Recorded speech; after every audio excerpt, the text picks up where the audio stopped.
Hello. Right, all the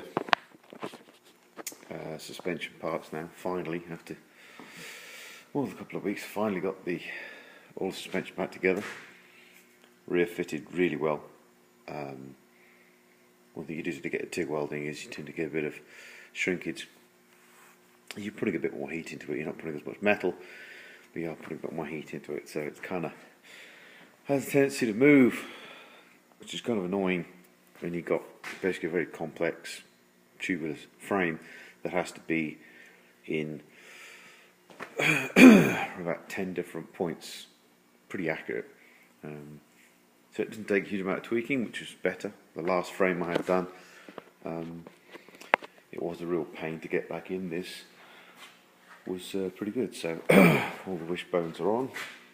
I've seen this before, but it's pretty artistic welding, I must admit. He's the man. So everything back together. Obviously now have the shock absorbers. All the clearances are as it is in the CAD drawing, which you kind of expect. But I did draw the shock absorbers via the information I got from Nitron. So pretty much everything fits lovely. They did, unfortunately, there are spacers, if you look, kind of here, this aluminium spacer. And so the rod ends themselves are all 5/8 diameter. And then the spacers space it down to whatever bolt size you want and whatever width you have here or there. Now most of the car is 1 inch, it's 1 inch here, 1 inch at the rockers at the front and the mounting. Unfortunately, the back here, this is slightly larger. They did say they'd give me the spacers the correct width, and unfortunately they give me all spacers all of the same width and not the different ones that I required for the back 2 points here. So I've got to phone them and just get them to parcel post a couple of ones in for me, the correct size. So that's the back frame in. Lovely. Front was a bit more interesting. Did have a bad day that day, I must admit. The front wishbone here had shrunk by a reasonable amount, should we say. And I had to stretch the wishbone back in, but it's in and it's turning still, so the misalignment on the aluminium bush is not really a huge amount. I still managed to get the bolts in, so these tube ends haven't moved like that too much, which is fine. Bottoms here, I'm more than likely going to put a small 1/2 inch tube from here back to here, just to kind of try and move it more forward. There won't be parallel to that. It's obviously got to miss this. I've got to be able to put it in and out, so I can't come straight to here. Just to keep that exactly the width I want it. But then the front inboard as well. Just like the rear, clearances are fantastic. Everything that I expect, lengths, whatever else, gives me plenty of clearance there. There's a little bit less clearance in this back plate, but about 3mm clearance at the back. But obviously these are rod end joints, and they don't move, so all they do is obviously pivot and rock as the shock absorber moves through a minor arc here. But it looks pretty good. I measured all the bits in the front for weight. These are, with the bolts and everything else, about 1.3 kilos. Push rod's about 1 kilo. Looking of added weight to the front, which is a bit of a negative, unfortunately, but added weight to go from the normal kind of incline shock to the full inboard suspension. Added weight's about 4.6 to 4.8 kilos to have full inboard on the front. Obviously the major weight's not so much the rockers, the major weight is obviously the fact that you've got push rods, which is, the secondary added thing. But, I've got what I wanted to, and to be honest, as much as there's a slight detriment on the weight, it is it does look a lot nicer. It looks a lot better engineered. Yeah, with the longer wishbones and everything else, she'll look a lot lovelier. So, front's kind of on. Drop the body for the moment.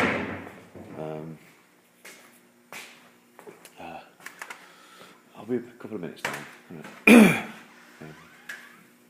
Obviously, the big change in the last, or the big decision that I've made is to go twin turbo. Not with this one. This is actually a turbo I bought for my Subaru. It's a ball bearing unit, but effectively it'll be two. More than likely Garrett GT30s, 3076. Maybe a journal bearing unit. I don't know. But that size, I don't particularly want to go to a GT35. I've seen a couple of cars now making like 1300 rear wheel horsepower, so we're looking at 1550, 1600 horsepower at the engine, if not more actually. I don't need to make 1500 horsepower. I'm sorry, I'm not in the game to be doing ridiculous top speeds. I'm more into actually making the car handle well and drive nicely. So a pair of Garrett GT35s maybe a little bit too much. I'd like to try and keep them as small as necessary, should we say. So a pair of GT30s are still going to push me up into the 1100 horsepower range if I want to, but to be honest, I'm looking in sort of 800 range. I think would be plenty enough. Something just to keep up with a LaFerrari or maybe a P1 if they just happen to be by the side of me. It's very unlikely, but you never know. You'd hate to lose a minor drag race to a guy with $1 million car, because that would just be embarrassing. So either way, engine's reasonably stock at the moment. Going to do some mods to that, turbocharging. You keep the response of the turbos better if they're closer to the head, so closer to the exhaust source. Keep the velocity up. Don't go too big with the size of the. We're not got a 2-inch primaries going into a 3-inch collector and then banging that into a turbo. Most turbo flanges are quite small for a reason. It's basically to keep the pulse velocity up. So I'd like to keep a shortish manifold. That's a nicely. Also, I'd like to keep the weight down. And forward. So ideally the best position for these things for my attitude would be down here at the front with a short manifold.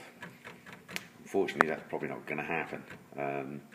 What's more than likely going to happen, I can either keep the short manifold or keep the turbo up here or in between these chassis rails here. Just basically between the three bars. Or I can ignore the short manifold a little bit, bring the turbo down here. Don't really like that option. It's just kind of not very keen on it. The turbo position at the moment, which is most likely, is probably going to be something to the effect of here, up at the front, close to the. Oh Jesus! Too heavy. Put the turbo down here. Unfortunately, the diffuser, because I'd like to start the diffuser at the bulkhead there, the diffuser at this point becomes 4 inches tall. That kind of negates any space you have underneath the bars here to wet the turbo kind of in there somewhere. So that's out of the question because I'm having my diffuser, end of story. I could put it outside the diffuser down here, but which makes some of the piping a little bit smaller. On the inlet side, I could pretty much pull a air filter from here into there, straight into the engine. But that has its disadvantages. I'm trying to hold it inside here in the frame. For this side, doesn't matter about the height. The other side has to be high enough to miss the Dryson oil pump. But then this side can't be far enough forward. Can't go too far forward because then the ancillaries get in the way. So everything's kind of a bit of a pain to try and get. It's a packaging nightmare. As far as intercooler is concerned, the simple place, albeit, I mean, it's going to be very interesting to find somewhere to put the dry sump tank, but the interesting is my fake intercooler. It's about 12 inches wide and about 18 inches long. So it'd obviously be one of these on either side of the car. Drop them just for space needs. We drop them into here, so we'd end up with an intercooler at a 45-degree angle or thereabouts. You'd have your induction, the airstream, should we say, coming up. Airstream come up through the side scoop. Majority of this, or all of this, depending on how I want to do it, would be ducted, so it's purposely going towards the intercooler, so it has no choice but to flow through the intercooler. Then the air will come out through the intercooler this way. Then yet again, this will be ducted up to the bodywork, and will exit through the top of the bodywork, very similar to a 962 intercooler system. Kind of like the idea of that. Looks aggressive. There could be a portion of this taken off and air going to maybe the air filter for the turbo, and then the pressure pipes coming out to the manifold. What this does, even actually with the turbo mounted here, what it does is it keeps everything very low, so I don't really need the kind of top scoop induction system. But what I might do is keep the scoop system in it, but use it basically as a pressurized vent to run some air, so to rob some air from the front and actually push air through the engine bay. If I'm going to turbocharge it, it might get a bit warm. If you look at the back of an F40, it's got like multiple layers of slots in its rear window to allow for airflow to be removed from the engine bay, or basically heat to remove from the engine bay. So if I put a pair of turbos looking at it kind of here and here, I can keep it a reasonable distance away from the perspex rear window that's going to go on the back, but I still want to keep some airflow through it. So what I might do is to rob the airflow from the top, basically just skin over that top tube there so it'll restrict it a little bit, but rob the airflow from the top and bring that into the engine bay and just bring that as an airstream to try and have some air movement through the engine bay. Obviously the heat's going to rise and it's going to be kind of up here somewhere. You can have air coming through here, but most of this is going to be ducted. Try and duct some air from the front and just have some air movement in the back. Obviously, a show car, you're going to have water vapour and God knows whatever else in there, but at the end of the day, this is designed to be a driver, so what's best for driving? Well, it's just going to be some polishing in the engine bay occasionally. So that's my thoughts and stuff at the moment. And obviously anybody else has a different configuration. If, say, there was somebody with a great big Hilborn setup here, then we'd change these bars to make sure that the Hilborn didn't hit it. We'd go for a double cross instead of a single cross. I was going to a double cross, but now, to be honest, I might end up keeping a single.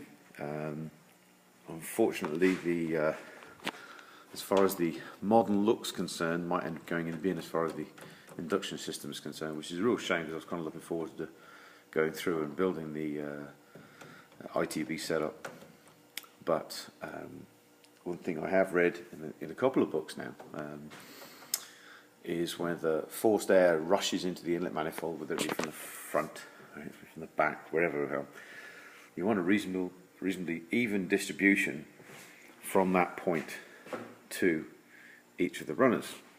Well, with a LS7 or LS normal thing, you get the air rushing through, well, it kind of awkward to distribute.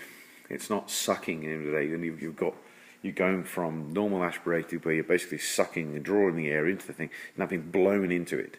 As you blow into it, you can actually you get a different path. It's not like how do you explain? There you go. If we go into here, there's the inside of a normal. There are ports sticking into either side. There's one there. If you blow into it, that port there is immediately going to get more air than the rest of it because it's basically blowing straight into it. If you're sucking, then it's just a vacuum thing. It's different. Unfortunately, the most common and the probably easiest, cheapest, best way to get induction to blow evenly is to put a carburettor style manifold in there, which I kind of wanted to keep away from because it just looks too old school. I don't want the car to look old school. But with the carburettor manifold, if you look directly into the manifold, you'll see the ports 1, 2, 3, 4, 5, 6, 7, 8, and they all kind of distribute from a single point. For a turbo, that's perfect. You blow it in, you get a lot more even distribution of the airflow to each of the ports. So it looks like it's going to be a carburettor style manifold.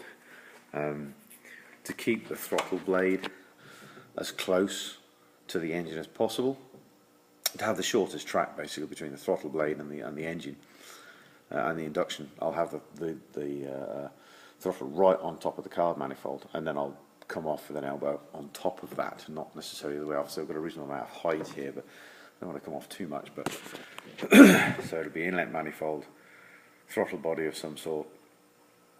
They've got a nice twin blade unit that Holly does, which I think is quite nice because it's got a second progressive blade, so for drivability that might be quite good. And then come off with a 4-inch tight elbow, come to the front, and then split to 2.5-inch pipes, or whatever needs to be done to get to two intercoolers. Comes out of the pipes, comes out of the turbo at 2.5-inch. No real point massively increasing that. We can come 2.5-inch into the 2.5-inch into the intercooler, and maybe come out with a 3. I don't know, whatever works the best. So that's the situation at the moment. Definitely going for the turbos because I've already ordered the dry sump pump. Bought and paid for, so it should be in the post. Mr. UPS should be doing it now. So basically we've got the 4 scavenge ports for the engine, the 1 pressure port for pressure to the turbos and the engine. Behind the 4 pressure ports there's another scavenge port, which probably don't really need it as much for having the turbos up high, but it's not a detriment to have them vacuum scavenged. So 4, 5, 6, and at the back we'll have the de-aeration unit. The de-aeration unit will actually help, especially now. Basically it means I can have a lot smaller dry sump tank and have a lot less quantity of oil if I want it, because I don't need to de-aerate the oil in the dry sump tank. It's already going to come from the pump de-aerated. So with all that air removed, you can pretty much use a lot smaller tank. You probably can go down to like a 6 quart. I'll probably keep it at 8, but you could easily probably go down to a 6 quart without too much trouble. Fitting the tank in those now will be fun because here's the wheel, the adapter plate at the front, and obviously you've got the cooling system. It's got to go in front of the adapter plate, so I've got pipes. The cooling pump, the water pump will be down the bottom there. This is now kind of taking up the space, turbos there, so we're going to have a kind of interesting shape oil tank. It's probably going to have to sit up here a little bit, sit it above the water pump as such, and come up here. But I want basically trying to keep that part of the window completely unobstructed. Anyway, there we go. Speak to you soon.